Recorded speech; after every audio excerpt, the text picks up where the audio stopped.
안녕하세요. 저는 카이스트 기계공학과의 김준 교수입니다. 이번 이 튜토리얼에 참여하게 된 것에 대해서 큰 영광을 생각합니다. 이번 첨단 로봇과 나노 기술에서 제가 맡은 분야는 촉각 감지가 가능한 소프트 로봇 피부에 대한 내용입니다.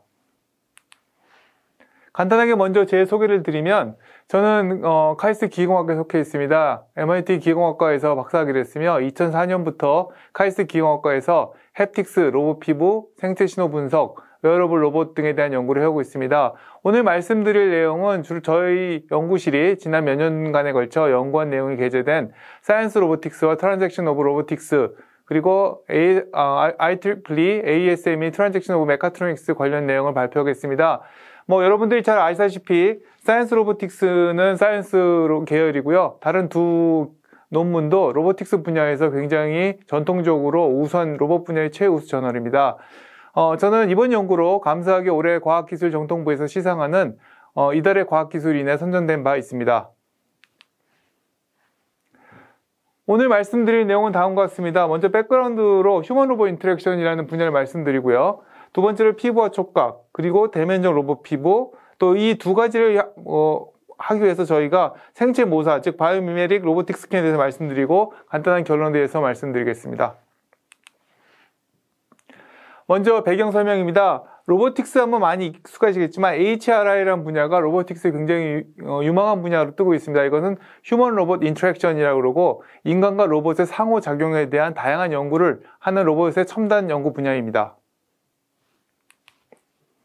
자, 지금까지 로봇은 주로 공장에서 이렇게 적용하는 로봇들을 대상으로 연구가 많이 됐습니다. 최근에는 이런 주방에서 일을 한다든지 아니면 식당에서 이런 음식을 배달한다는 연구들이 많이 진행되고 있습니다. 이런 로봇들이 가능하게 된 것들은 두 가지 소프트웨어 기술과 하드웨어 기술이 발전해 있습니다. 소프트웨어는 그동안 인공지능 또한 계산 플랫폼 등의 개발로 많은 사람들이 소프트웨어를 개발할 때 공을 들이지 않고 쉽게 개발할 수 있게 됐고요. 로스2라든지 아이작심이라든지 주로 연구 개발할 수 있는 플랫폼들이 많이 제공되고 있습니다. 또한 제너러티브 모델, 그러니까 라지 랭귀지 모델이라는 것들이 개발돼서 우리가 로봇을 일일이 코딩을 하는 것이 아니라 로봇과 우리가 사람과 대화하듯이 로봇과 대화할 수 있는 기술들이 개발됐습니다. 그런데 이렇게 급격히 발전한 소프트웨어 외에 하드웨어 발전은 서서히 발전하고 있습니다. 대표적으로 우리가 똑같은 모터가 들 수 있는 힘들은 서서히 발전하고 있고요. 또한 이런 연구들을 서포트하기 위해서는 굉장히 기구들이 작거나 단단해야 되는데 그런 기구 설계 기술 또한 센서 기술이 많이 늦춰져 있습니다. 자, 근데 최근에 굉장히 의미가 있는 연구가 발견됐는데요. 여기 보시면은 요거는 피규어 로보틱스라는 곳에서 만든 내용입니다. 요것들을 보시면 구체적으로 우리가 뭐를 하라고 로봇한테 지시하는 게 아니라 거기 먹을 거 좀 줘 하니까 이 로봇이 사과를 집어서 사람한테 건네주게 됩니다. 자, 이런 얘기는 뭐냐면은 점점 더 로봇이 사람의 공간에 들어오면서 사람들이 말하는 그 애매한 것들을 따라서 그것에 반응할 수 있는 것들을 가능하게 했다고 할 수 있겠습니다. 자, 그래서 앞으로 이 로봇은 어떻게 될 것이냐? 공장에 있는 게 아니라 사람의 활동 공간에서 있을 것이다 라고 예측이 되고 있습니다. 요 애니메이션, 카툰 그림들은 토요타 리서치 인스티튜트에서 만든 앞으로의 로봇이 어떻게 집에서 쓰일까에 대한 연구들을 보여주고 있습니다. 자, 로봇들이 보통 우리가 시키는 일에 그냥 가만히 있는 게 아니라 우리가 반려 로봇이라고 하죠. 이런 노인들과 같이 도와주기를 한다든지 몸이 힘들면 도와준다든지 아니면 아이들과 같이 이런 사람들이 활동을 할 때 로봇은 다른 일을 한다든지 이런 식으로 인간의 생활 공간에서 공존하는 로봇들에 대한 개발이 되고 있고요. 아마 이런 공간은 병원, 요양원, 가정, 학교들의 공간에서 아마 먼저 시작될 것입니다. 이런 로봇들은 어떤 연결성, 뭔가 필요할 때는 인터넷하고 연결돼서 정보를 내려오지만 인터넷이 있지 않을 때는 독립지능을 가지고 할 수 있는 그런 형태로 발전할 것입니다.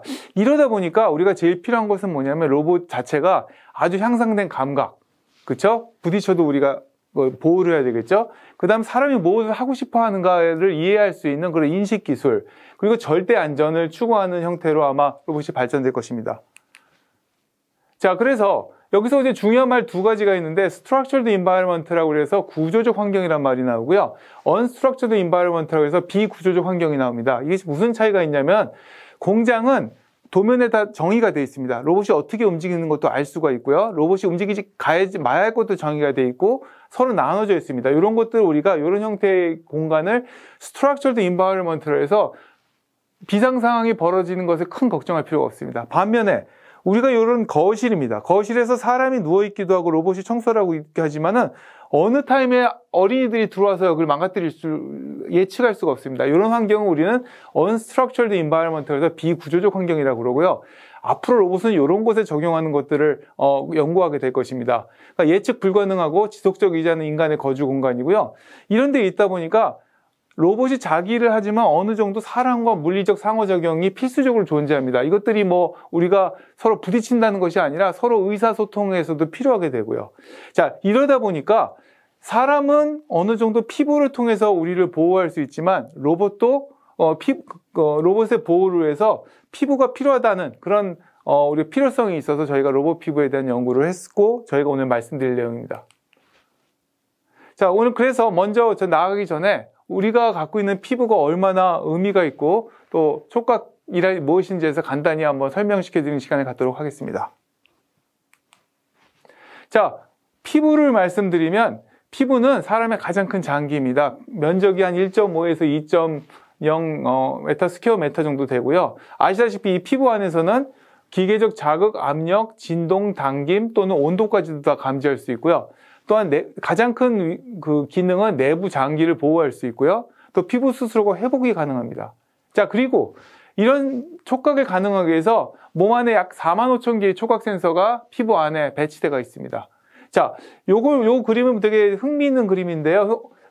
휴먼 클러스라고 그래갖고 요거 마네킹을 보시면 이게 뭐냐면 사람의 대뇌 피질과 각 인체 부분을 연결한 그림입니다. 보시면 손이 굉장히 크고요. 입술이 굉장히 크게 돼 있죠. 이 의미는 뭐냐면 이 손이 뇌에 돼 있는 촉각 센서들이 뇌랑 연결이 많이 돼 있다는 의미입니다. 즉 사람이 사람되게 된 것들은 이 사람 손에 촉각 센서가 굉장히 많이 들어가 있어서 조작을 하는데 사용했다는 것이죠.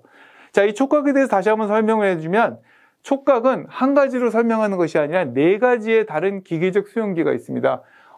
2가지는 범위가 좁고요. 여기 보시면 범위가 좁고요. 2가지는 범위가 넓습니다. 또 다른 2가지는 천천히 움직이는 자극을 받아들이고 다른 2가지는 또 빠르게 움직이는 즉 진동 이런 걸로 받아들입니다. 자, 한 예를 말씀드리면 사람이 제일 예민하게 반응하는 그 진동으로 우리 핸드폰의 진동이 맞춰져 있습니다. 그래야 사람이 감지를 잘하기 때문에요. 자, 이런 우리 몸 안에는 수많은 센서들이 약 1초에 11밀리언 비트 퍼 세컨드로 대뇌로 전달이 됩니다. 자, 근데 우리가 그렇게 많은 신호가 오는데 의식하지 못한 이유는 대뇌가 알아서 필요 없거나 급하지 않은 정보들은 다 마스킹을 해서 그렇죠. 또 우리가 또 시각에 대해서 설명을 드리면 시각은 약 30에서 60 프레임 정도 바뀌어가면서 그래서 우리가 영화를 보게 되는 거고요. 촉각은 약 500Hz에서 1000Hz 훨씬 빠르게 반응을 해야 되고 우리가 촉각을 만들어내려면 이 정도로 빠른 시스템이 있어야 됩니다. 자, 촉각을 연구하는 연구가 뭐냐? 우리가 시각을 연구하는 연구를 옵틱스 광학이라고 얘기를 하죠. 근데 촉각에 대한 연구는 우리가 햅틱스라고 얘기를 합니다. 자, 이 햅틱스라고 얘기를 합니다. 이 햅틱스라는 뭐냐면 피부감 그리고 고유 감각을 동시에 연구하는 학문으로요. 휴먼 머신 햅틱 인터랙션에서 제가 출신 랩에서 나온 건데 자, 요 안에서는 사람의 촉각이 움직이고 있고 요 안에서는 기계, 즉 로봇의 촉각이 움직이고 있고 요 상호작용을 서로 영향을 받는다는 의미라고 생각하시면 됩니다. 자, 또 하나는 보시면 요즘 메타에서 나온 데이터 글러브라는 것도 사람의 움직이는 손의 각도, 그 다음 사람이 느끼는 정보를 컴퓨터로 전달하기 위한 이런 디바이스도 만들게 되고 있고요. 이러한 것들을 연구하는 내용을 햅틱스라고 얘기를 합니다. 자, 햅틱스를 우리가 이제 엔지니어들이, 공대 공학자들이 공부할 때는 이렇게 얘기합니다. 촉각을 이용한 정보 습득과 조작에 대한 연구고 그 촉각은 사람과 기계, 그리고 로봇 모든 곳에서 발생할 수가 있습니다. 또 실제 공간에서 어떻게 우리가 물체를 만지느냐, 조작하느냐든지 가상 공간에서 우리가 어떻게 그것들을 시뮬레이션 하느냐, 또 원격 공간에서 어떻게 우리가 조작을 하느냐, 달나라에 뭐가 있는데 이 지구에 있는 사람들이 그 물체를 어떻게 조작하느냐, 이런 것은 연구를 다 포함한 연구를 햅틱이라고 할 수 있고요.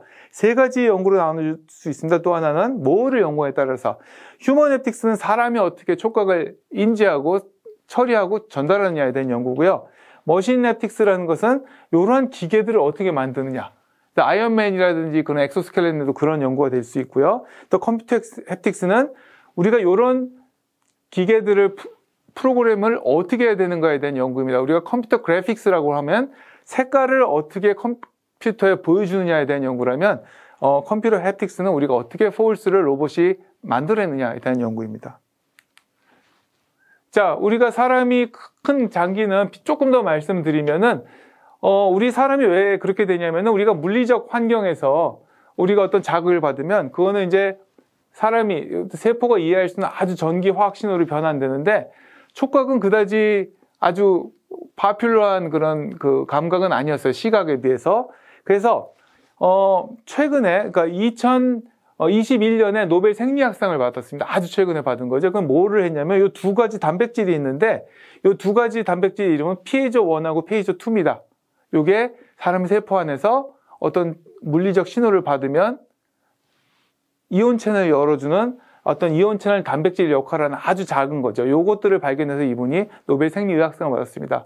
상대적으로 우리가 엑스레이라든지 MRI든지 시각에 관계된 연구들은 일찍 노벨상을 받았는데 지금에 이렇게 최근에 우리가 촉각 관련 연구 노벨상을 받은 바 있습니다. 자, 그래서 다시 한번 말씀드리면 우리가 이런 사람은 이런 촉각을 이용해서 아주 이런 섬세한 작업과 아주 예민한 작업들을 수행하고 있고요. 또 우리가 이렇게 정서적인 교류를 하게 됩니다. 사람과 껴안고 뭐 이렇게 말은 안 하더라도 어깨를 톡톡 두드리면서 뭔가 의미를 전달하듯 이렇게 쓰게 되고요. 자, 이게 로봇의 촉각으로 가게 되면 자, 수술용 로봇. 사람이 들어가서 할 수 없는 내부를 어떤 섬세한 촉각을 이용해서 할 수 있는 수술용 로봇. 그리고 우리가 사람과 어떤 반려할 수 있는 로봇에 대한 터치를 할 수 있는 이런 식의 어떤 반려 로봇의 피부로도 쓰일 수가 있습니다. 자, 세 번째로는 저희가 그래서 대면적 로봇 피부에 대한 말씀을 드리겠습니다.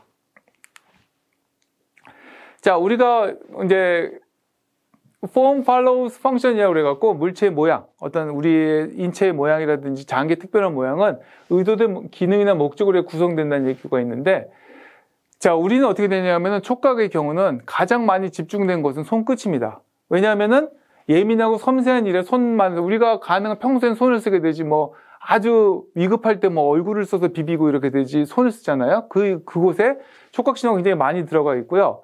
그 다음 피부는 이렇게 부드러우면서 탄성체여야 됩니다. 왜냐하면 외부 충격으로 보호해야 돼요. 이거 보시면은 뭐 권투, 주먹을 다 맞더라도 뇌를 보호하기 위해서 피부가 대부분의 충격 흡수하게 되죠. 뭐 이런 만화에도 이런 얘기가 있고요. 자, 그 다음에 또 하나는 뭐냐면은 촉각 자극, 뭐 두드린다든지 허깅을 한다든지 이런 것들은 어떤 굉장히 사회적인 신호고 공감을 서로 주고받을 수 있는 내용이 되고 있습니다. 또 세 번째는 이렇게 보시면은 사람은 전신에 있는 피부를 이용해서 물론 손이 가장 예민하지만 몸에 있는 피부를 이용해서 이렇게 되게 큰 물체도 들 수 있습니다. 그래서 홀바디 매니플레이션이라는데 즉 뭐냐면은 우리가 평소에 집중되어 있지만은 또 유사시에는 이런 데 있는 촉각들이 다 사람에게 신호를 보내서 이런 큰 물질들을 들 수가 있도록 하게 됩니다. 자, 근데 우리가 이것들을 이제 구현을 해야 되는데 두 가지 방법이 있습니다. 이 첫 번째는 뭐냐면 아마 나노 연구하시는 분들은 굉장히 익숙하신 분일 텐데요. 나노나 반도체 공정을 가지고 만듭니다. 나노 패터닝, 뭐 3D 프린팅 기법을 이용해서 기능성 유효 물질을 활용해서 이렇게 작은 형상을 만들어냅니다. 이 하나하나가 이제 촉각 센서가 되겠죠. 그래서 이 기술들은 태블릿 PC 이런 데 쓰이긴 합니다. 보시면 이제 piezo 물질이나 하이드로젤 등을 이용해서 이런 식으로 촉각 센서를 만들게 되는데 곳의 어떤 어려운 점은 뭐냐면 유지 보수, 그 다음에 마모 열화, 특히 하이드로젤 같은 경우는 이제 물이 빠져버리면 성능이 바뀌게 되는데 이런 것들이 이용에 대해서 우리가 실제 우리가 쓰고 있는 로봇에 붙이기가 굉장히 좀 까다롭고요. 또 물리적으로 스케일업, 큰 로봇에 붙이기가 굉장히 어렵습니다. 자, 그래서 이런 데 연구를 굉장히 많이 하고 계시지만 또 하나의 문제는 뭐냐면 우리가 아까 펀치가 맞을 때 피부가 견뎌내지 않습니까? 그런 식으로 큰 부하를 가질 때 적용이 아직 어렵습니다. 근데 두 번째 방법이 있는데요. 자, 이건 뭐냐면 이제 모듈 기반에 있어서 하나하나가 컴퓨터라고 생각하면 됩니다. 이 안에 마이크로 프로세서 놓고요. 이 안에 센서 놓고요. 그래서 처리를 해서 연결시켜 놓으면 정보가 쭉 전달되게 만들어 놨습니다. 자, 이거는 확장이 가능하고요. 뭐 대면적으로도 계속 쌓아나가면 얼마든지 큰 걸 할 수가 있겠죠. 자, 요거의 문제, 그런 장점이 있는 반면에 또 하나 뭐냐면 이 자체는 우리가 실리콘 베이스의 그 전기 회로들과 기판을 쓰기 때문에 이 자체는 딱딱합니다. 이 사이가 유연한 거죠. 또 하나의 문제는 하나하나가 다 마이크로 프로세서가 들어가 있는 하나의 조그만 컴퓨터이기 때문에 전력 소모가 좀 많고요. 그래서 그런 어려운 점이 있습니다. 그래서 보시면 이렇게 뭐 전체 휴머노이드 전면에 이렇게 쭉 넣고 이 사이사이를 부드러운 걸 연결해서 만들어 놓는 이런 연구들이 주로 진행되고 있습니다. 자, 근데 저희가 이번에 주로 이 강연에서 말씀드린 건 조금 다른 식으로 어프로치하고 있습니다. 정기적 임피던스 단층 기법이라고 뭐라고 하냐면은 이게 일종의 병원에서 많이 쓰이는데요. 이렇게 일렉트로드를 몸 주위에다 쭉 감아놓고 전류를 주입하고 전압을 끄집어내면 이렇게 몸에 있는 공간의 어떤 장기에 전도들을 알아낼 수가 있습니다. 요것들을 저희가 좀 적용을 해갖고요. 요 기법을 이제 Electrical Impedance Tomography라고 했습니다. 뭐 CT에도 토모그래피가 들어가죠. 일단 뭐냐면 요 일렉트로부터 정보를 받아서 그 다음에 계산을 넣어서 요 안에 뭐가 있는가를 알아내겠다는 거죠. 근데 요 타겟은 주로 Electrical Impedance, 즉 전도도에 대한 내용입니다. 근데 또 하나 여기서 얘기할 수 있는 건 뭐냐면은 우리 생체 조직은 힘을 받으면 전도도가 바뀝니다. 그 무슨 얘기냐면은 우리가 전도도의 변화를 알아내면 그곳이 얼마나 늘어났고 줄어들을까 힘을 받는 걸 알 수가 있게 됩니다. 즉 그러면 여기 이런 넣게 되면 여기 안에 이 생체 조직이 스트레스를 받게 되고요. 요 안이 전도도가 변화하게 됩니다. 즉 전도도가 변화하면 이렇게 마킹이 나타나야 되고 우리가 요거를 촉각 센서로 활용할 수 있는 거죠. 자, 그래서 저희가 그 앞에 두 방법에서 좀 더 나아가서 EIT, 즉 Electrical Impedance Tomography에 기반한 촉각 센싱은 사실 요 기하학적으로 우리가 모든 정의가 된다면 우리가 얼마든지 그 촉각 센서를 다양한 모양으로 만들어낼 수가 있고요. 그 다음에 직접적으로 요 아래쪽에 전극이 이렇게 적은 숫자가 분포되어 있기 때문에 우리가 얼마든지 그 안에서 절개가 된다든지 하더라도 보호할 수 있는 그런 가능성이 있습니다. 그리고 전극의 숫자가 앞에 보여드린 것보다 적습니다. 왜냐하면 앞에 보여드린 기술들은 내가 얻고자 하는 그 해상도만큼 전극을 설치해야 되지만 이거는 근처에서 이 근처를 추론하는 것들이기 때문에 전극의 숫자가 굉장히 적습니다.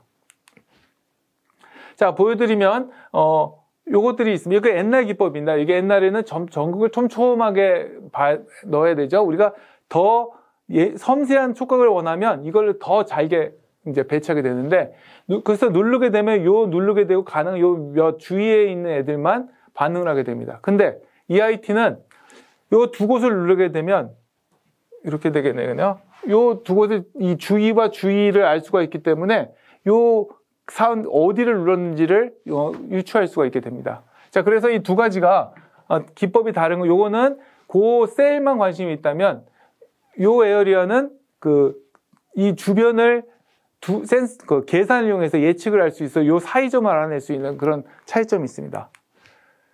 자, 그래서 뭐 우리가 알 수 있는 거는 전체 우리가 전도성 조직이 있습니다. 이 전도성 조직은 뭐 탄소 나노튜브를 섞더라든지 아니면 그래핀을 넣다든지 해서 요 구간을 전도성 물질로서 도포를 하게 되고요. 그 안에 우리가 전극들을 이렇게 배치하게 되면 우리가 요 안에 전류를 넣고 각 채널의 전압을 측정하게 되면 어느 쪽이 전도도가 바뀌었는지 알 수가 있고요. 요곳이 힘을 받은 곳이라고 예측을 할 수가 있고 이게 촉각 센서의 기본적인 원리입니다. 자, 그래서 요 전류를 집어넣고 각 채널의 전압을 하면 이렇게 복잡한 뭐 여러 가지 신호가 나오게 되고요. 우리가 요걸 이용해서 요곳의 전도도가 바뀌었으니 여기를 누군가 눌렀다라고 해서 촉각을 센서로 사용할 수 있다라는 원리입니다. 자, 보시면 다시 한번 말씀드리면 여기 복잡한 수식은 생략하겠지만은 자, 이거 두 개, 우리가 전극이 이렇게 대략 16개가 있게 되고 이 16개의 전류를 주입하게 되면 여기서부터 여기까지 상대적인 그 전도도의 변화를 알게 되고 우리가 그 역으로 추천해서 이 자리에 얼마만큼의 전도도가 바뀌었는지 알 수가 있게 됩니다. 자, 그래서 복잡하게 나오지만은 대략 요게 우리가 찾고자 하는 전도도 변화이고 요게 매절된 전압입니다. 그리고 자코비아는 머티리얼의 형상과 그리고 전도도 정보가 다 담겨 있는 복잡한 형상이고요. 요걸 요렇게 가는 거를 이제 포워드 이퀘이션이라고 그러고, 요걸 거꾸로 가는 건 인버스 이퀘이션이라고 그러는데, 뭐냐면 각종 기하학적 정보와 전도도 정보가 들어간 요 매트릭스를 풀어서, 물론 되게 복잡하겠죠. 이 매트릭스 인버스가 들어가니까. 그래서 우리가 이 전도도 변화를 알게 되면 이 전도도 변화 분포 자체가 요렇게 요 부분에 누가 눌렀구나 라는 것들을 알 수 있는 거죠.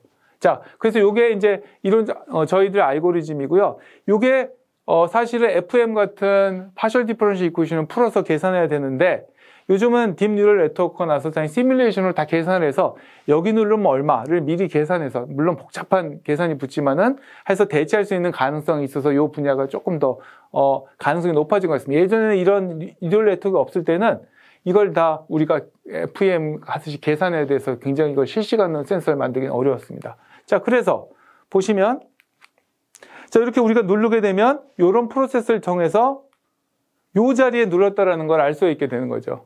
근데 장점은 뭐냐? 우리는 전극을 16개밖에, 여기 16개만 배치해서 어디를 놓을지 알 수 있는 거고요. 예전에 태블릿에 쓰는 기술은 이곳에 촘촘하게 몇만 개의 센서, 촉각 엘리먼트를 넣어서 알아내야 되는 거죠. 자, 그래서 기존 기술과의 아까 비교를 하자면 이게 이제 태블릿에 쓰인 기술입니다. 우리가 텍셀이라고 얘기를 하는 거는 촉각 단위를 촘촘하게 넣어서 여기를 누를 때 가장 세게 반응한 요 놈이야 라고 얘기를 해줄 수 있는 거고, 모듈 기능은 요것들을 3개씩 4개씩 묶어서 여기를 누르게 되면 이쪽에 우리가 어떤 게 눌렸구나 라고 알 수 있는 거라면 요것이 똑같은 원리가 되겠죠. 우리가 뭐 좋긴 좋지만 평면에는 쉬운데 평면에서는 되게 쉽고 경쟁력이 있는데 공면에서는 어떻게 하지? 라는 문제가 있을 것 같고요.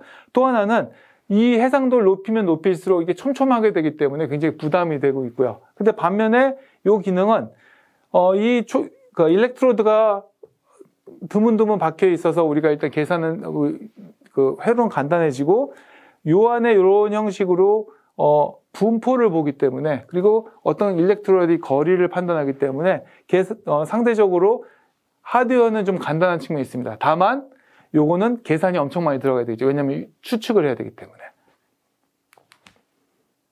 자, 그래서 우리가 이런 원리들을 잘 가지고 바이메리 로보틱 스킨이라는 의미로 저희가 한 연구들을 구체적으로 말씀드리겠습니다. 사이언스 로보틱스의 논문인데, 자, 이거 보면 아까 말씀드린 휴먼 스킨은 이렇게 바깥에 진피와 외피가 둘러싸여 있고요. 요 안에 이제 센서들이 막 들어가 있는 구조들이 있고, 요 안에 다시 두 번째 조직이 이렇게 레이어 바이 레이어로 되어 있습니다. 자, 우리가 똑같이 이것도 좀 구성을 한 게 뭐냐면, 바깥쪽에 이제 충격을 흡수할 수 있는 어떤 좀 상대적으로 단단한 스킨과 요 안쪽에 굉장히 물성이 비슷한 하이드로젤을 채우고 요 안에 일렉트로드, 전극들을 넣었는데, 전극들을 두 종류를 넣습니다. 진동을 측정할 수 있는 전극, 그리고 압력을 측정할 수 있는 전극을 넣었고요. 사람의 아까도 말씀드렸다시피 사람의 기계적 수용구도 역시 진동과 압력을 따로따로 받는 구조로 되어 있습니다. 자, 그래서 저희들이 FPGA라고 해서 뭐냐면 아까도 말씀드린 전류를 빨리빨리 넣을 수 있는 방법, 딥러닝이라고 미리 시뮬레이션에서 계산을 할 수 있는 방법, 그리고 이 안에 이제 사람의 피부와 가장 유사한 물성을 갖고 있는 하이드로젤을 이용해서 이렇게 만들었습니다. 자, 그래서 아까 계산이 너무 복잡하기 때문에 저희들은 뉴럴 네트워크를 이용해서 아까 요 형상을 미리 시뮬레이션 해서 어디 누르면 어디가 바뀐다는 것들을 이렇게 트레이닝을 시켰습니다. 그래서 이렇게 복잡하게 뉴럴 네트워크, 딥 뉴럴 네트워크가 있지만 결국 어디를 누르면 어떤 형태가 나온다라는 걸 미리 학습을 시키고, 그래서 실시간에서 저희가 이거 눌러보면 알 수가 있도록 만들었고요. 자, 쉽게 보면 이렇게 force를 누르게 되면 여기서 일렉트로드 커런트가 지나가야 되는데 눌리면서 커런트가 내려가잖아요. 이런 원리, 그렇게 되면 알게 되는 건 뭐냐면, 이 안에 뭔가 전도도가 바뀌었구나 라는 것들을 알 수가 있고요. 이것들이 이 전면에 있는 16개 또는 32개 전극에서 서로 상대적인 거리하고 크기를 보여주기 때문에 저희가 그걸 알아낼 수가 있고요. 자, 그러다 보니까 다음에 보여드리겠지만 멀티 포인트도 나올 수가 있고요. 우리가 이런 쉐이프를 해도 이 쉐이프의 전도도가 요만큼 눌린 곳이 바뀌기 때문에 이런 식의 형상도 저희들이 할 수 있도록 계속 이제 실험과 뉴럴 네트워크를 트레이닝하고 이런 것들을 반복했습니다. 뉴럴 네트워크가 없으면 어떡하냐? FM 같은 식을 풀어서 풀면 됩니다. 그러면 시간이 무지하게 오래 걸리겠죠. 자, 그 다음에 우리가 아까 진동은 어떻게 짓나? 똑같은 원리입니다. 다만 진동은 우리가 센서를 좀 달리 씁니다. 왜냐하면은 아주 잘 개발된 마이크로폰들이 있습니다. 이거는 이제 마이크로폰이라고 있는데, 이거는 이제 들으는 이제 진동을 퉁 치게 되면 그 진동이 전달되는데, 이게 일종의 음파입니다. 음파를 잴 수 있는 똑같고 비슷한 원리인데, 마이크로폰을 이용해서 역시 뭐 이렇게 드문드문 그러니까 마이크로폰 일렉트로를 설치하고 여기 누르게 되면 상대적으로 여기 도달하는 거리가 달라지기 때문에 역선을 할 수가 있습니다. 그리고 그것을 이용해서 어느 프리퀀시로 와 있는지 알 수가 있고요. 그래서 아까 보였다시피 그 저속으로 움직이는 압력은 EIT를 통해서 하고, 고속으로, 그러니까 뭐 이게 툭툭 친다든지 이런 형상, 이런 자극들은 이렇게 마이크로폰을 이용해서 잡게 되고요. 이것도 똑같습니다. 여기를 톡톡 누르면 이쪽이야 라고 대강 이렇게 알려주고요. 여기를 쭉 끌고 가게 되면 이런 식으로 진동을 하고 있어. 사람도 이렇게 되죠, 우리가. 그 다음에 여기 간질간질하게 되면 이런 형식이 바뀌게 되고요. 또 스트로크 한 바퀴 삥 돌리면 이런 식으로 진동이 일어나 라고 얘기할 수 있겠죠. 아까 다음에 말씀드리겠죠. 의미가 뭐냐면은 우리가 간지럽히거나 톡톡 두드리거나 이런 것들을 너무 섬세하게 이걸 다 계산하지 않고 패턴만 갖고 알 수 있는 가능성이 있다는 것이죠. 자, 첫 번째 기능을 말씀드리려면은 비디오를 좀 보여드리도록 하겠습니다. 자, 이게 요 뒤에 16개의 전극이 들어가 있고요. 우리가 눌러요. 이쪽을 누르게 되면 바로 여기 눌렀다는 걸 알 수가 있고요. 자, 그러니까 실시간이라는 것들을 자꾸 이제 로보틱스 하면서 반복드릴 텐데, 누르면 그 다음날 계산해 주는 게 아니라 내가 느끼기에 늦었다 하지 않을 정도로 빨리빨리 계산해 줘야 됩니다. 자, 그러니까 누르게 되면 5곳을 동시에 다 알 수가 있겠죠. 뭐 시간이 없다면 그 다음날 보여줘도 되겠지만은, 우리는 이런 센서를 그러니까 로보틱스에 써야 되기 때문에, 맞으면은 반응을 바로 해야지 그 다음날 피하면 안 되잖아요. 그렇죠? 그래서 이렇게 눌러주면 전체 동그라미도 알 수 있고, 이렇게.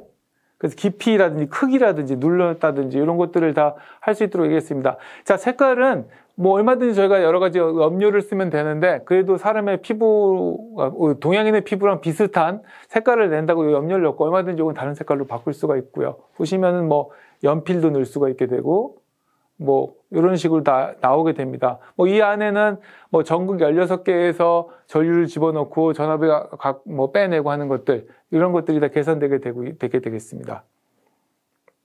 자, 요거는 이제 그 다음에 뭐냐면, 또 아까도 말씀드렸다시피 이제 진동, 통통 치는 진동을 보여주면 통 치면 여기인지 알 수 있고요. 요거는 요 안에는 16개의 다른 마이크로폰들이 진동이 나한테 오는 시간을 계산할 수가 있습니다. 그래서 각 16개로부터의 시간을 계산해 보면 어디서 어떤 식으로 진동이 온다는 걸 알 수가 있겠죠. 자, 다음으로 갈까요? 네, 여기도 아까 보여줬다시피 쭉 가면 끌려가는 것들, 이런 것도 있습니다. 다음 페이지로 가도 좋을 것 같습니다. 자, 아까도 보여줬다시피 우리가 이제 사람을 간지럽힌다든지 아니면은 뭐 꼬집는다든지 이런 게 우리가 왼쪽을 당겨졌으니까가 아니라 우리는 바로 알죠. 꼬집혔구나. 날 간지럽히는 거야. 그런 이유는 뭐냐면은 사람의 피부가 여러 가지 다양한 형태의 이런 자극들을 그냥 패턴으로 받아들이는 거예요. 패턴으로. 그래서 이건 뭐냐면은 그냥 하나의 어떤 이미지에다가 그 자극을 기록을 한 거예요. 왜냐하면은 우리가 갖고 있는 뉴럴 네트워크는 일단 이미지 데이터에 맞도록 되어 있기 때문에 청각 데이터를 프로세싱을 해서 이미지 데이터로 바꿔놓은 거예요. 그래서 여기가 막 움직이면은 요거는 이제 가볍게 건드린 거고, 뭐 이런 식으로 쭉 만들어 놓고요. 요거를 훈련을 시켰습니다. 그래서 통통 친다든지, 티클, 간지럽힌다든지, 스트로크 쭉 끌고 간다든지, 아니면 윈드블로어는 우리가 그냥 그 헤어드라이 같은 바람도 휙 불었어요. 그러면 사람도 휙 바람 불면 소리와 어떤 자극으로 내가 바람은 누가 나한테 부는구나 알 수 있겠지, 내 왼쪽 어디가 몇 미리 눌렸고, 이거는 뭐 이렇게 생각하지 않잖아요. 이거는 사람이 내가 패턴을 갖고 바로바로 알아낸다는 거고요. 쭉 이 표를 보시면은 뭐 굉장히 90% 이상 잘 보여드릴 것 같습니다. 자, 보시면은 그래서 요게 이제 자, 보시면은 여기서 몇 가지를 저희가 실험을 했습니다. 왜냐하면 이거 어떻게 하냐면은 이것도 뉴럴 네트워크로 계속 훈련을 시키고 자극을 주고 그것이 뭐야라고 하는 훈련을 시킨 다음에 받아낸 것들이고요. 자, 보시면 이건 뭐냐면은 우리가 이런 FFT를 계산을 해서 여기다가 계속 이미지를 저장을 시켜 놓은 것들이고요. 그러다 보니까 이런 것들을 갖고 우리가 지금 아무것도 없는 상태인데 우리가 통통통 치고 간지럽히면 이거는 간지럽히는 거다라고 알 수가 있고요. 구체적으로 이게 막 계산이 들어가는 게 아니라 이런 요 패턴만을 보고 우리가 나는 간지럽히는 거야 아니면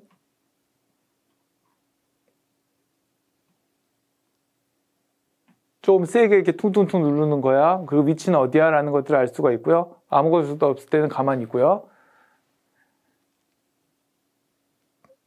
자, 그래서 이런 것들을 가지고, 그 다음에 쓱 가볍게 이렇게 쓸면은, 뭐, 이런 것들은, 내가 이거 스트로크라고 해서 이렇게 쭉 그냥, 문지르는구나, 라는 정도를 알 수가 있고요. 그 다음에 이제 다음은,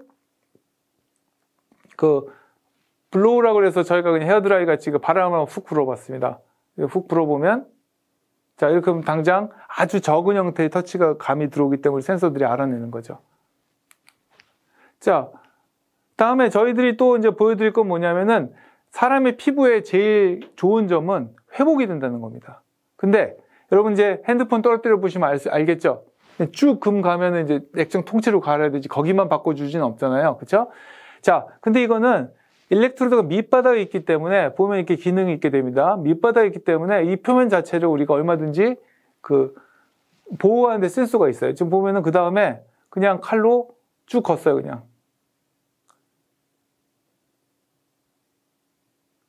자, 왜냐하면 이 바깥의 피부는 그냥 보호하는 역할만 하는 거예요. 우리 센서들은 뒷단에가 있기 때문에. 자, 그래서 보시면 당겨서 이렇게 하면은 여기 지금 막 자극들이 막 가고 있고 한데, 자, 보시면 자, 만약에 우리가 핸드폰이나 태블릿을 이렇게 한다. 우리가 뭔가 툴을 이렇게 쫙 근다? 그러면은 갖다 버려야죠, 당연히. 근데, 요 안에 또 이 하이드로젤을 할 때 쓰는 키토산이라는 거로 만들어진 본드가 있습니다. 이 본드를 가지고, 여기 본드가 있고요. 이 본드를 가지고,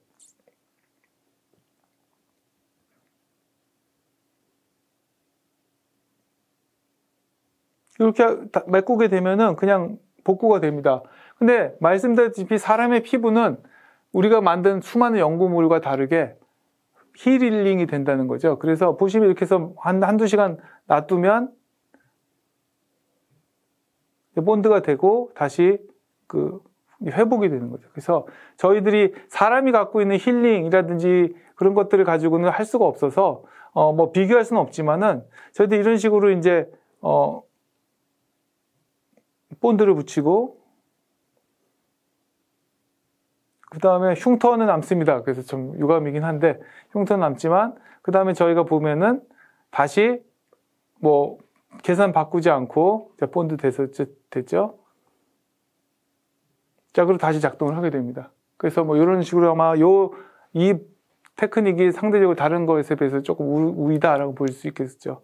자, 그래서 이런 기능들을 갖고 한번 제가 해봤습니다. 평면에만 되는 게 아니라 이런 곡면에도 된다. 그래서 여기 코스메틱 의수인데요. 많은 이제 절단장애자 분들이 이런 팔의 감각들을 갖고 싶은데 그럴 때 저희가 이렇게 여기를 늘게 되면 여기 누른데 알 수가 있고 하는 이제 의수에도 쓸 수가 있지 않을까. 평면이 아니라 곡면을 쓸 수 있다고 보여드리기 위해서 저희가 이걸 했습니다. 자, 말씀드린 결론을 말씀드리도록 하겠습니다. 자, 저희가 이제 후속 연구 활동은 뭐냐면 우리가 그렇게 피부를 만들었으니 자, 우리가 그걸 갖고 로봇하고 좀 교통을 해야 의사소통을 해야 되겠다. 자, 그래서 뭐냐면은 이거는 지금까지 로봇을 교실에 하면 프로그래밍 해야 됐었는데 그러지 않고 사람 손으로 이걸 잡아 당기면 로봇이 어디까지 움직이게 되고 하는 것들을 할 수 있을 정도를 요즘 만들고 있고요. 저희들이 좀 주목해서 보는 건 이쪽 팔 쪽은 쉽게 이렇게 만들 수가 있는데 요 관절 쪽은 모양이 그래도 조금 이상하기 때문에 좀 다른 형식으로 만들어야 돼요. 그래서 우리가 요 잘 정의된 원통 부분은 가능하겠지만 요쪽 부분은 어떻게 우리가 촉각 기능을 넣을까? 또 사실 부딪히는 건 여기서 부딪히는 거거든요, 많이. 이런 것들을 하고 있고요. 자, 그 다음에 뭐냐면은 하이드로젤이 참 좋은 재료긴 한데, 물이 빠지면은 성능이 떨어지게 되죠. 그래서 우리가 그러지 말고 우리가 패브릭 중에 이렇게 안쪽이 공간이 있어서 진동을 잘 빼는 에어메쉬라는 종류의 패브릭이 있는데 이 패브릭과 아까 말씀드린 두 가지 센서를 같이 연결해서 압력을 재는 센서와 그리고 진동을 재는 센서를 같이 만들어서 이렇게 패브릭을 만들어서 우리가 이것들을 가지고 이제 오랫동안 쓸 수 있는 그런 로봇 피부들을 저희가 만들고 있습니다. 자, 자, 요게 한번 제가 구글 검색을 어제 해봤어요. 어제 해봤던 일렉트릭 스킨 했더니 나오는 게 또 이런 연구들입니다. 즉 뭐냐면은 아주 얇은 것들을 만들어내는데 혈안이 돼 있습니다. 그리고 이게 좀 투명하고요. 어떤 기능성으로 좀 뭐가 OLED 같이 불이 반짝반짝하고 이런 것도 연구들을 많이 하고 있어요. 자, 그래서 어떤 특별한 기능성을 부여해서 뭐 반짝반짝하게 빛나는 이런 것들을 하고 있는데, 자, 과연 이런 것들을 우리가 피부에 붙이고 얼마나 버틸 수 있을까? 라는 것들을 좀 고민을 하게 되고, 아직도 내구성, 신뢰성 이런 데서는 많이 갈 길이 있구나. 뭐 투명하게 만들고 이런 건 좋지만 얼마나 우리가 이걸 갖고 할 수 있을까라는 좀 그런 앞으로 할 일들이 좀 보이고요. 로보틱 스킨이라는 걸로 같이 구글 검색을 했더니 죄다 아까 말씀드린 모듈형, 넓은 형태에다 컴퓨터같이 붙여서 만드는 거 외에 대부분의 것들이 좀 이렇게 상상도가 많기 때문에 아직 해야 될 일들이 많구나라는 생각을 했습니다. 자, 이 나노 하시는 분들한테는 되게 좋은 주제인 것 같아요. 전자피부 이스킨이라는 것들은 뭐 인공 피부라든지, 그러니까 사람한테 쓰는 피부, 휴머노이드 외피, 웨어러블 디바이스 이런 가능성이기 때문에 굉장히 열심히 연구하시는 것을 잘 알고 있습니다. 근데 이게 좀 어려운 점이 뭐냐면은 센싱 방법이 신호 전달 경로에 위치한다는 건 뭐냐면 우리가 힘을 재려면 힘 쓰는데 간에 들어가 있어야 돼요. 그러다 보니까 힘을 세게 되면은 구조가 마모되고 피로가 발생해서 오래 쓸 수가 없어요. 시각은 우리가 어떤 빛이 반사돼서 들어오는 거 눈이 봤기 때문에 내가 저걸 본다고 저 물질이 무너지거나 부서지진 않아요. 하지만 촉각은 내가 재고 있다는 건 내가 부서지든지 힘을 내는 쪽이 부서지든지 둘 중에 하나라고 생각합니다. 그 다음에 만든 것들이 온도 습도에 민감해서 하고 또 고분자 소재는 이제 비선형성 열화들이 된다는 게 문제가 있습니다. 하이드로젤이 굉장히 좋은데요. 이건 수분 상실로 인한 어떤 열화가 되게 심각합니다. 자, 그래서 제가 볼 때는 이제 나노 하시는 분들이 좀 했으면 저한테 해줬으면 좋겠다 싶은 게 뭐냐면은 우리가 좀 새로운 소재나 구조의 기능성들을 많이 보여주고 계시는데 그것도 공정도 많이 개발하고 하는데 아마 이런 것들 기계적 수용기를 모사하는 나노 공정 및 구조 개발 이거 뭐냐면은 아까 보여주셨다시피 아주 작은 형태의 그 기계적 수용기들이 있는데 이것들을 좀 만들어줬으면 저희들이 참 좋지 않을까. 그 다음에 이제 사람의 촉각 전달을 모사하는 감각 전달 구조를 만들어주시면 우리가 그걸 이용해서 좋은 로봇을 만들지 않을까 생각을 합니다. 저희들이 이렇게 바이오로보틱스 랩에서 많은 연구들을 해왔고요. 저희 졸업생들이고, 특별히 이제 하이드로젤은 유현우 박사 MIT와 지금 사나힐에 있는 유현우 박사의 도움을 많이 받았고요. 지금 저희 이런 연구합니다. 이 피부를 얼굴에 적용시켜서 휴머노이드 얼굴에 손대면 막 치워버리고 이런 연구들을 하고 있고요. 아마 이런 연구들도 되게 재밌고 또 여러분들이 하시는 연구들이 이런 식으로 좀 실제 사이즈의 로봇이나 사람에 적용될 수 있는 연구가 됐으면 좋겠습니다. 예. 너무너무 감사합니다. 이상입니다.